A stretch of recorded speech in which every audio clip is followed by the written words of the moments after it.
51 years ago, John F. Kennedy declared to this chamber that the Constitution makes us not rivals for power, but partners for progress. President Obama clearly wants to continue the legacies of Presidents Kennedy and Johnson. He wants to expand the American welfare state, and he wants to save the world through government. But I also heard in this speech echoes of President Clinton, the emphasis on the middle class, the praise of hard work. But President Clinton didn't focus on taxing just millionaires and billionaires. President Obama knows we live in an era of limits. We are living toward the end of the American welfare state, and our president knows it.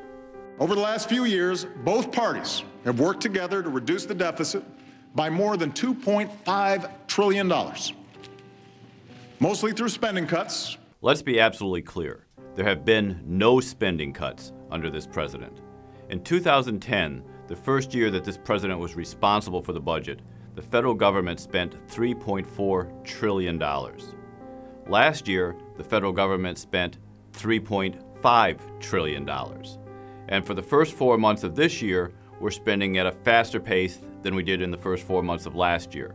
These sudden, harsh, arbitrary cuts would jeopardize our military readiness. They devastate priorities like education. First of all, the federal government only provides 10% of total education funding. You're talking about a 5% cut to that. That becomes a 0.5% cut to education spending. Then you put that in total context, huge increases in spending at all levels of government on education and flatline achievement. You realize that this isn't a devastating cut, it's way too small a cut. The biggest driver of our long-term debt is the rising cost of health care for an aging population. What's driving our long-term debt is government spending on health care. Politicians don't know how to run a health insurance plan like Medicare, so all they do is throw more and more of our money at the problem. Already, the Affordable Care Act is helping to slow the growth of health care costs. It is true that healthcare costs have risen more slowly over the last couple of years, but most healthcare economists say that's because of the recession. If people have less money, they spend less money on healthcare, and that brings down the cost. But the government's own actuaries suggest that in the future, healthcare costs are going to rise more quickly, and in fact, more quickly as a result of the Affordable Care Act than they would have if the law had never passed in the first place. We'll reduce taxpayer subsidies to prescription drug companies and ask more from the wealthiest seniors. No one has done more to increase taxpayer subsidies to drug companies than Barack Obama has. But to his credit, if he wants to reduce Medicare subsidies to the wealthiest seniors, more power to him. And I am open to additional reforms from both parties, so long as they don't violate the guarantee of a secure retirement. He wants to provide seniors with a secure retirement and yet generate massive additional savings from our entitlement systems. You cannot pay doctors less and not expect to hurt service quality. You cannot pay drug companies less and not expect to get less drugs. I think all of his other spending plans are therefore just not credible. Today, our scientists are mapping the human brain to unlock the answers to Alzheimer's. They're developing drugs to regenerate damaged organs, devising new materials to make batteries 10 times more powerful. Well, this is really a reference to electric cars, which have never sold in the volume that President Obama said that they would. The American people have consistently rejected the electric car, and now even the New York Times and the Washington Post are calling for the end of the electric car scam. And tonight I'm announcing that we will launch talks on a comprehensive transatlantic trade and investment partnership with the European Union. Trade talks between the United States and the European Union are a big deal and potentially very good news for free trade. The United States and the European Union are the two largest economies in the world by size, and the amount of trade between them constitutes almost 1/3 of world trade flows. But these trade talks tend to linger on. Trade talks within the Pacific region are now in their 16th round of negotiations, and there's no end in sight. Right now, countries like Germany focus on graduating their high school students with the equivalent of a technical degree from one of our community colleges. President Obama is right that other countries have a lot more educational options than we do.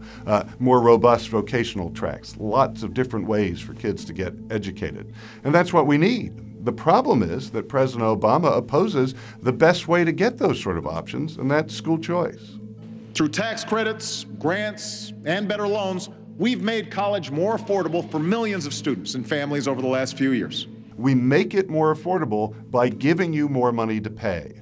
But the reality is that what that money does is just let colleges raise their prices with impunity. That's why you see greater inflation in college than any other sector of the economy, including healthcare. The time has come to pass comprehensive immigration reform. President Obama's vision for immigration reform did not include an essential component, the creation of a large and robust guest worker visa program for lower skilled workers.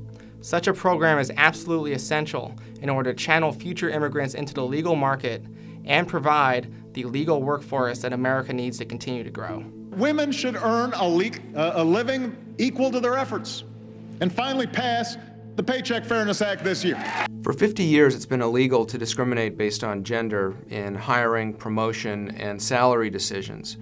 This isn't about that. This is a bonanza for trial lawyers and bureaucrats to insert the government at all levels of employment regulation such that the employer has to prove that any difference in salary isn't discrimination, regardless of qualifications, choices, or anything else. Corporate profits have skyrocketed to all-time highs. But for more than a decade, wages and incomes have barely budged. Part of the reason wages aren't rising faster is that Obamacare is eating into workers' wages by increasing the cost of health benefits. Raise the federal minimum wage to $9 an hour. If your productivity does not justify that wage, then you simply will not have a job. You cannot legislate wealth in this country. If you want to raise the wage to $9 an hour, why not $19 or $39 or $100 an hour? That does not produce wealth, that produces unemployment. And we'll work to strengthen families by removing the financial deterrents to marriage for low-income couples. Obamacare contains a marriage penalty, where couples are better off financially if they don't get married. So a great way to eliminate marriage penalties would be to repeal Obamacare. Police chiefs are asking our help to get weapons of war and massive ammunition magazines off our streets. The president is arguing against straw men. Machine guns have been illegal since the 30s. Weapons of war are not legal. Most gun violence is committed with handguns, and much of that is connected with the war on drugs.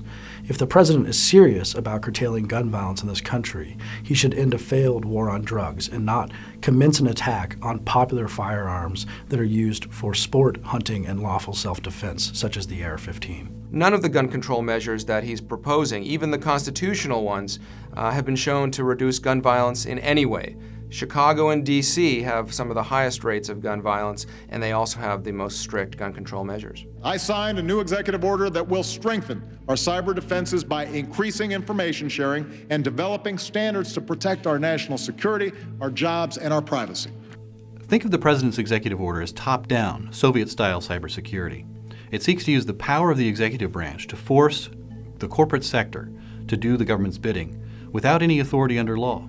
Today, the organization that attacked us on 9/11 is a shadow of its former self. So the president is right that al-Qaeda is a shadow of its former self, replaced largely by groups that have proven again and again their inability to effectively strike at the American homeland. So it's ironic that what the president didn't mention is that the NSA continues to sweep in an unimaginable quantity of internet and telephone communications using the extraordinary powers granted them by the FISA Amendments Act of 2008.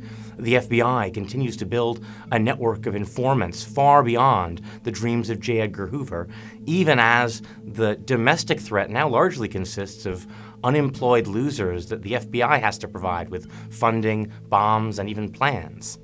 Tonight, I can announce that over the next year, another 34,000 American troops will come home from Afghanistan. This drawdown will continue, and by the end of next year, our war in Afghanistan will be over.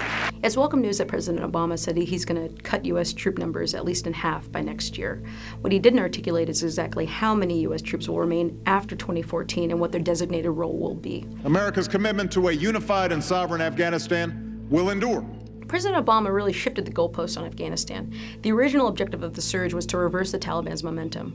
When that failed, which it did, what he ended up doing is retroactively reshaping what the goal was supposed to be, which is expanding the number of Afghan security forces. And certainly they've increased in terms of quantity, but not in terms of quality. We've seen increased number of defections, we've seen a rise in the number of insider attacks against U.S. and coalition forces, and also we've seen them also making de facto arrangements with the Taliban, with the enemy that we've been fighting over the past 12 years. Unfortunately, we cannot resolve Afghanistan's internal conflicts and internal politics, and really we can't resolve also the proxy battleground that Afghanistan has become. We don't need to send tens of thousands of our sons and daughters abroad or occupy other nations. Instead, we'll need to help countries like Yemen, Libya, and Somalia provide for their own security. If we're going into Yemen and Libya and Somalia and Mali, why not Pakistan? Why not Haiti? Why not Botswana? Why not dozens of other countries around the world? What he did not articulate is a limiting principle in terms of where we should and should not intervene. And not a single word about neighboring Mexico and the over 60,000 people who have died there in the last 6 years in a U.S.-sponsored war on drugs. So in the months ahead, I will continue to engage Congress to ensure not only that our targeting, detention, and prosecution of terrorists remains consistent with our laws and system of checks and balances, but that our efforts are even more transparent to the American people and to the world. President Obama has embraced and expanded the legal justifications and the conceptual framework of President Bush's war on terror policies. Not only has he increased the number of drone strikes in Pakistan, Yemen, and Somalia, he's also claimed the authority to detain American citizens indefinitely and to draw up secret lists to kill Americans without charges. It takes extraordinary chutzpah to speak the language of transparency when it comes to drone strikes, when only after the leaking of an extraordinary Justice Department white paper did the president finally condescend to provide even Congress with the basic legal justification for a program he uses to unaccountably and unreviewably determine which American citizens abroad are to be killed without trial. Transparency is not the biggest problem. The biggest problem is political leaders with unchecked power. Thank you. God bless you. And God bless these United States of America.